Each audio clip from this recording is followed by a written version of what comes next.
Hi, everybody. Welcome, welcome. Launching this next program. Sorry, if I'm just a few minutes late. I appreciate your patience. Looks like Ani's joining us now. Sorry, Ani, I'm like a couple minutes late from the last one, trying to make it work. I'm Adam Desjardins, and I am the programs manager at CultureSource. I am a tall, lanky white guy with big, bouncy brown curly hair, which is pretty new because I used to look like, well, I guess I can't show it because I'm new to my video, but with a mustache, I've changed a lot. That's what I'm trying to say. And I have a brown sweater on and two beautiful paintings behind me. One's yellow with the white frame and one is pink with the black frame. I'm excited to be here today with Ani Grigorian, and we'll just give a little context here. 1 second for our program. Juggling all these screens. Where did we go? Here we go. Okay, great. So you are here at our second program of the day. If you joined us for the last one, thanks for being in here for the long run. We're excited to have you here. We are here for our first hack session, which is a part of the Digital Access for the Arts program in partnership with Rocket Community Fund. Our hack session today is all about captioning as an accessible technology. And that said, at the bottom of your screen, let's see, where did that go? At the toolbar at the bottom of your screen on the right-hand side, there's a emoticon for CC, and it says live captioning. You can click that and use that for live captions. I'll also be typing up where to find that here and sharing that as well. You can also change the size of the captions by clicking caption settings too. That said, we are here for the hack session. It's just a quick 30-minute, let's learn how to caption, let's learn the best tools from Ani. This whole program is in partnership with Rocket Community Fund. We're really grateful for their support in making it happen. And our upcoming programs, next week on Tuesday, we have office hours with CultureSource staff to better understand the PPP loans and the federal and state support right now. So join us for that kind of really relaxed program where we'll be just sharing our findings and resources from the kind of massive amounts of federal and state support that's happening right now. On Wednesday, January 27th, join us for paperless accounting, systems and audit trails. That's presented by GJC CPA and our friend and arts and cultural supporter, Erica Battle. And then Thursday, February 4th, will be our next Digital Access for the Arts program, online program, monetizing arts content online. This will be with Pawabek Pottery, talking about how they've monetized their gift shop and selling pottery nationwide. And also the National Theatre in the UK, which has developed a model, like a new model basically for airing their productions online and basically beaming it all over the world, which is really exciting. So we're excited to have their head of broadcast joining us for that. That program, like this one, will be followed by a hack session. So we're excited to kick off these more how-to focused programs as well. Huge shout out to all of our partners who support our work in supporting the arts and cultural sector here in Southeast Michigan. And I'm going to pass it over to Ani Grigorian, who is a disability consultant and systems designer. She's also a friend, and she also helped me learn how to caption this program, our future programs. I'm sure she'll also have feedback for how I can do better with it, because I'm trying to embed it in our work at CultureSource. So I'm very much learning alongside all of you, and I'm just really grateful for Ani for participating, saying yes, and also just being such a great helping guide in making sure online programs are accessible. So I'm excited to pass it over to her, and Ani, the floor is yours. Hey everybody, like Adam said, my name is Ani Grigorian, and before I describe myself, I just want to let everybody know that I too am still learning this. It's about starting and continuing to learn and get feedback. Some people are experts, but I'm still learning as well. So, don't beat yourself up about it if this is the first time you're thinking or learning about these things. Like Adam said, my name is Ani Grigorian, and I am a light-skinned young woman with medium length now brown hair and a purple sweater and some gold jewelry on. And the reason why we describe ourselves is for people who are blind and low vision, or people who are calling in over the phone, they can have a little bit of an image. And I'm sitting in my living room. You can see a brown wooden door and a brown china cabinet behind me. And I'm also coming from Detroit on ceded Anishinaabe land.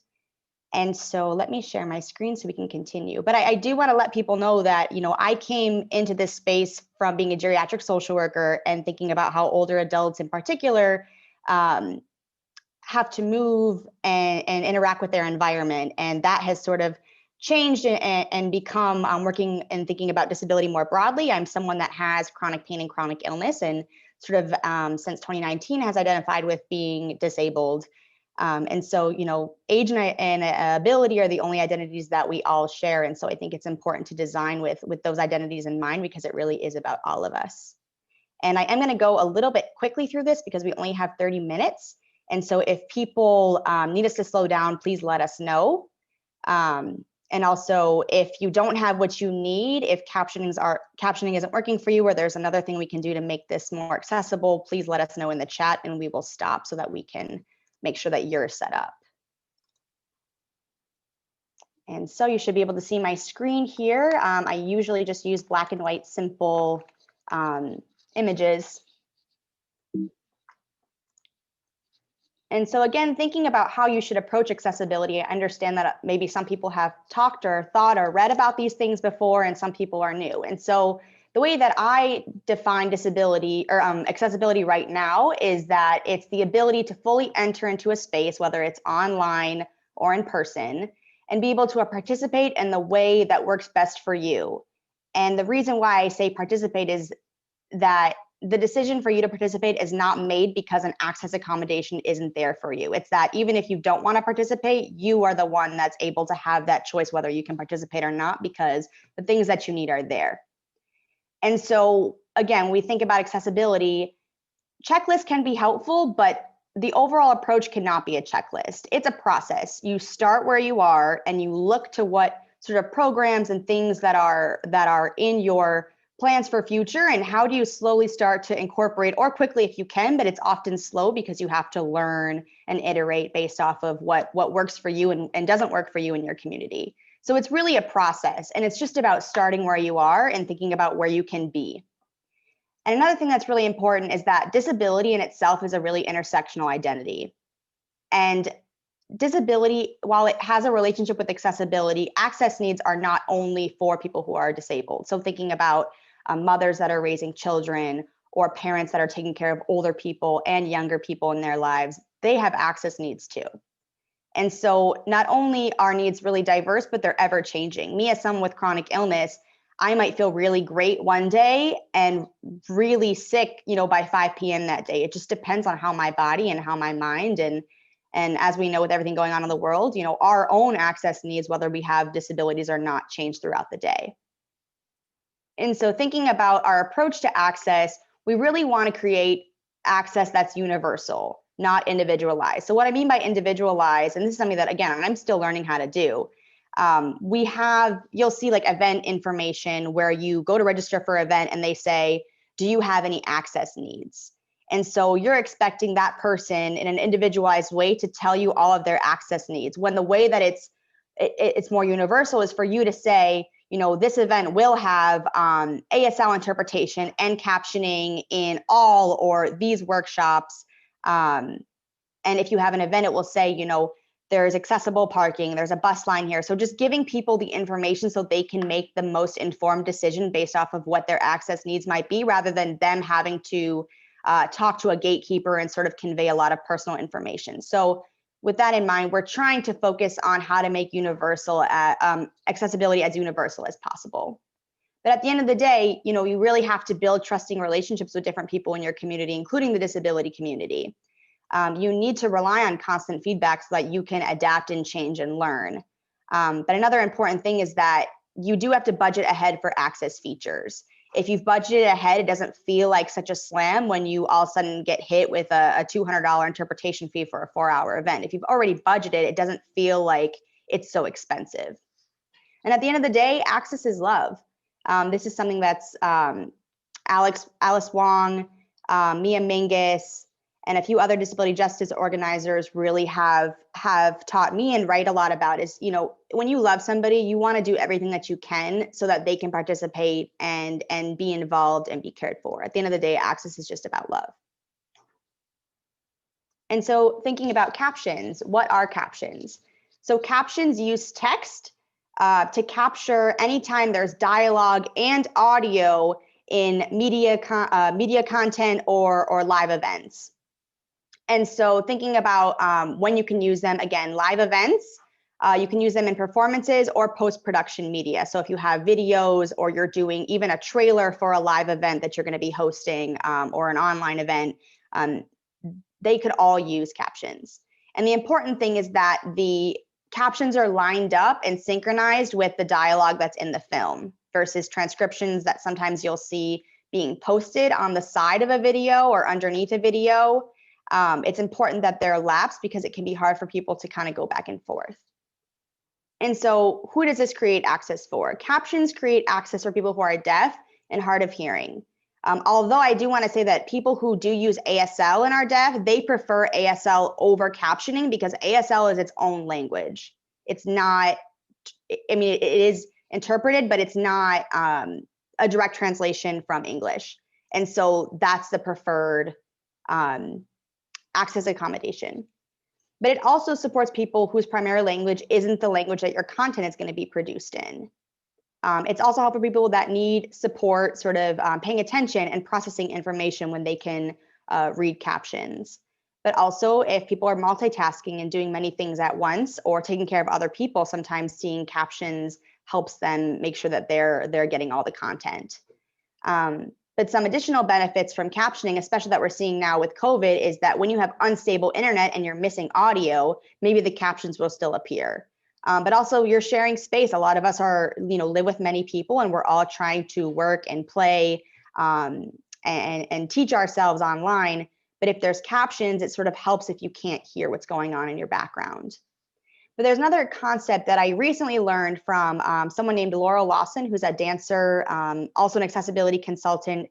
They are co-founders of an organization called Kinetic Light, which I encourage everyone to check out. But they taught me this concept of access looping. So say you have a performance and you have a really great transcription that's accurate. You can then take that transcription to an ASL interpreter and have that done for you. So a video recording of somebody signing out the transcription that then you can post with your content online. So especially post-production, there's a lot of benefits to having really great transcriptions that come from captions. But the more you sort of create access features in your work, the deeper it will bring you into your work and the more accessible it will make your work to other people, whether they're new in the art space, they're artists themselves that are disabled or not disabled or what.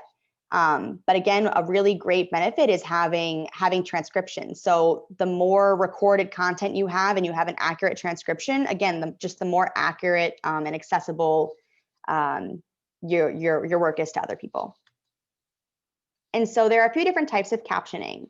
So the captioning that people are probably most familiar with is called closed captioning, and closed captioning means it can be turned on or off. So think about watching Netflix or on YouTube where you can, or even this, where you can click the CC button and turn captions on and off. The next kind is open caption. So that's where it's automatically embedded. So I would say you probably see this in emergency videos. Museums will have them a lot of times in emergency videos.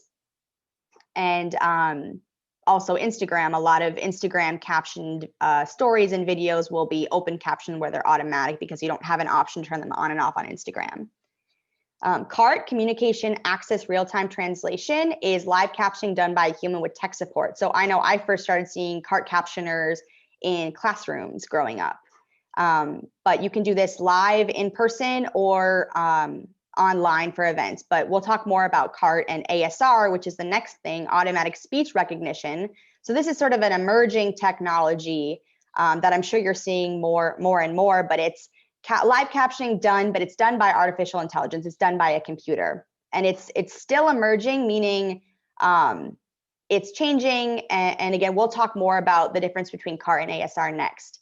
But the last thing are subtitles. So a lot of people don't know that subtitles are primarily for language translation. And so they don't capture additional audio events like the rest of the captioning does. ASR actually doesn't do audio events as well as CART, open and closed captioning, but think just dialogue.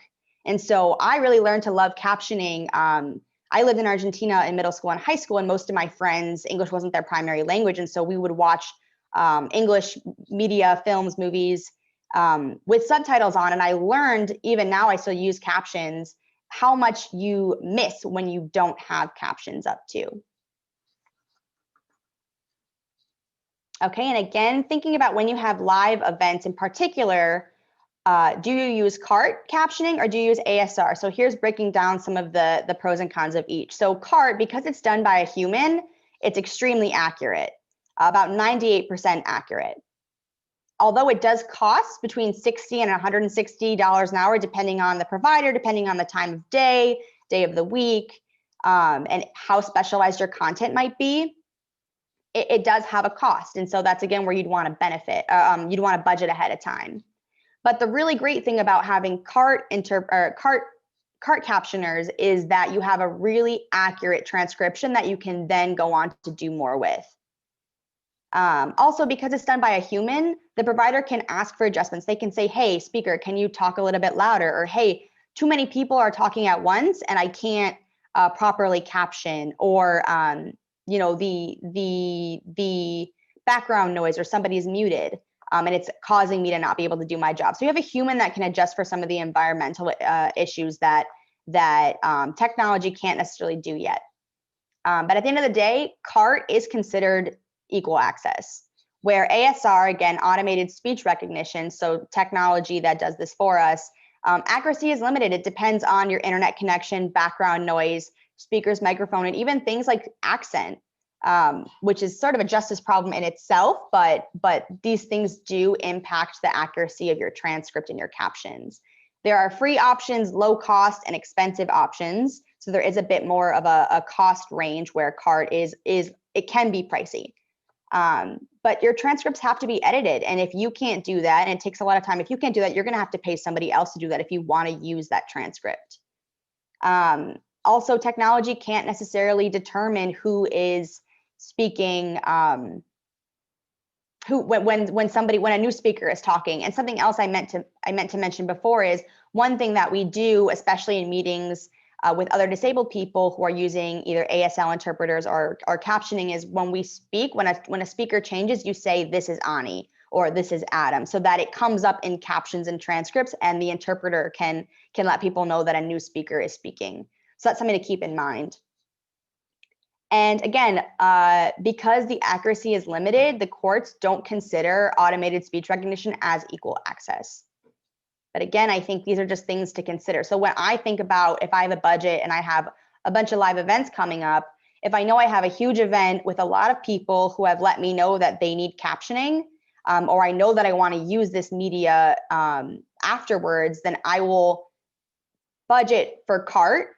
And where if it's small planning meetings or you know, smaller workshops that maybe won't have as many people, then maybe I can use an automated captioning program. But you really just have to think, like, what is your event? Who is coming? What will you be doing with this information afterwards? And what is your budget like in order to make the best decision?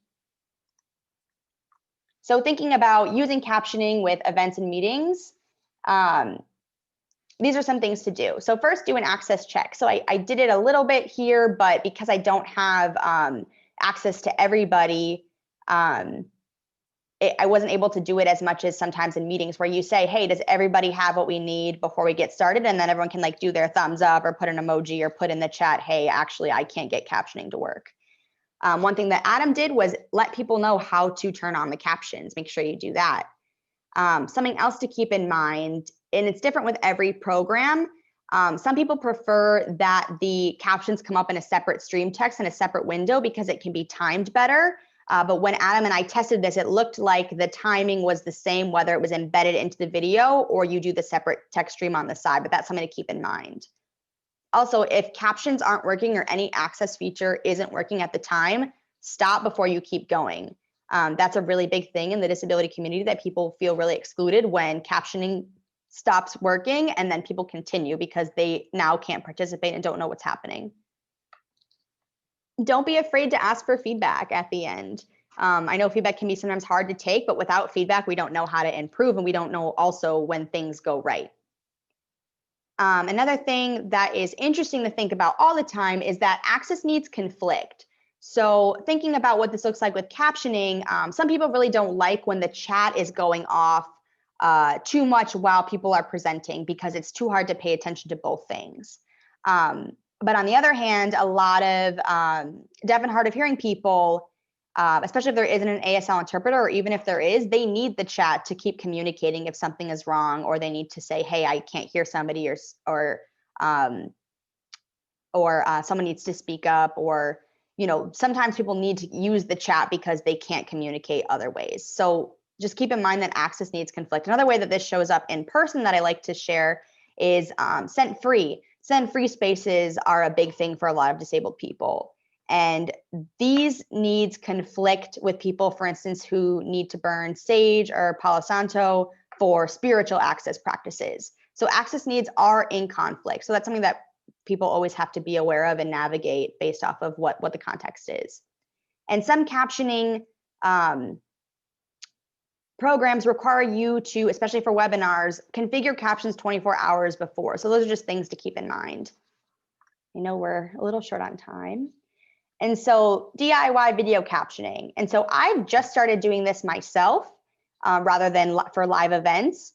And YouTube for me has been the easiest program to navigate. So within YouTube, there's sort of 3 options that will help you or allow you to do your own captioning. The first one is editing YouTube generated captions. The second one is that you can create a whole transcript in YouTube. And the third one is that you can upload your own transcript that you've written out, and then embed it in a video. But I included the steps for the first option when you can edit a YouTube generated caption. So YouTube uses ASR, automated speech recognition, automatically when you upload a video. And so again, it can be full of errors. And so what you can do is you can edit it so that you can make it really accurate, but you can also download it so that you can use that video or that transcript in other places. But I also included this graphic here that has a couple of options. I don't remember where I got this. I wish I could give that person credit for sharing. Oh, marketing with Eva, that's it, marketing with Eva.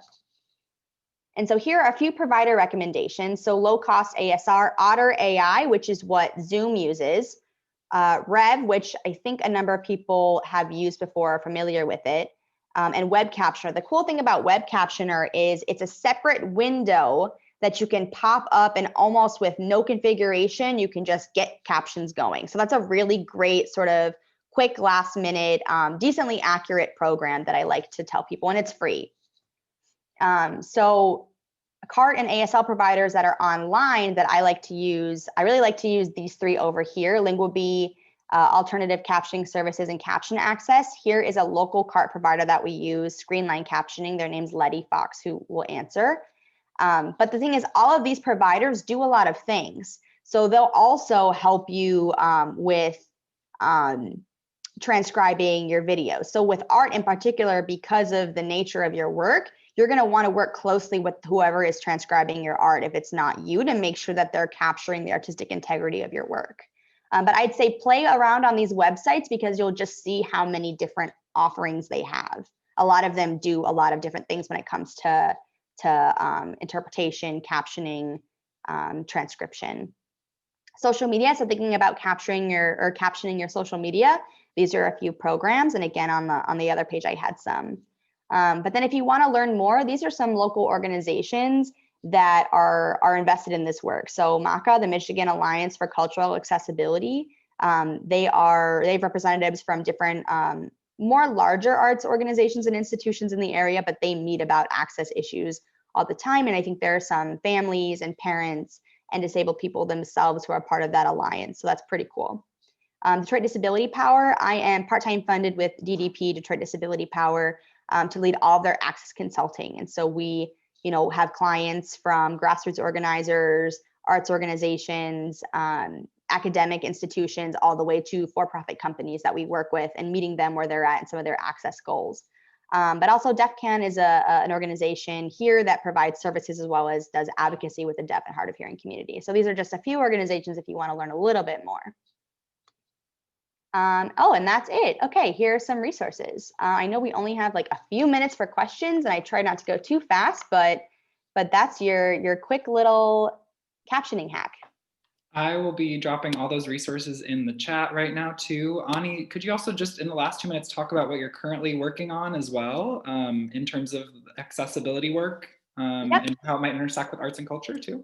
Yep. So I started actually working in the arts and culture space at the end of 2019 with a curator here named Terene Fazeli, who was part of Red Bull's curatorial fellowship that they launched in 2019. And so we had this exhibition that was all about the politics of health and care. And so I supported that as one of their 3 access consultants they brought on. But we are also working on an access toolkit for local arts organizations that will talk about all these things and more in depth and link to a ton of resources.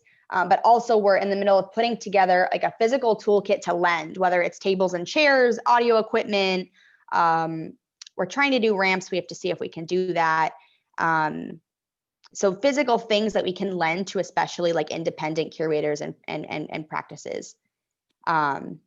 And as well, DDP is having a MLK Day event actually on Sunday, the day before MLK, that if people want to attend that, if you go to the DetroitDisabilityPower.org website and see events, it's called Building Beloved Community.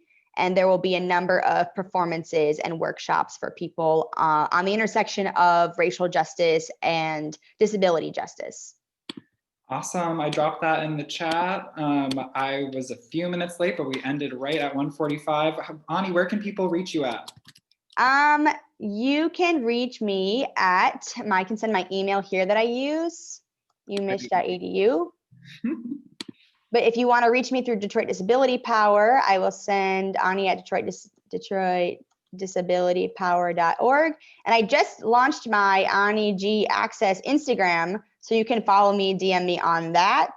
And you can also find my personal Instagram if you want. That one's a little bit more busy. I'm still working on getting a lot of posts up. But oh, there's my website, but it's not ADA compliant. I've been working on it, but have been doing a lot of other people's websites instead of my own these days. So I recognize my access fail that is my website. So please don't look too harshly into that. Hey, like you said, we're all learning. So thank you Yep. for helping teach me in making our programs more accessible. And I'm excited to start this journey. And I hope everybody who tuned in also found some value in this as well. Everybody, Ani Grigorian, thanks so much, Ani, for leading our first hack session. We will see you all at future programs next week, February, later in January. Check it all out at culturesource.org/calendar. We will see you next time. Thanks again, Ani. Thanks, everybody.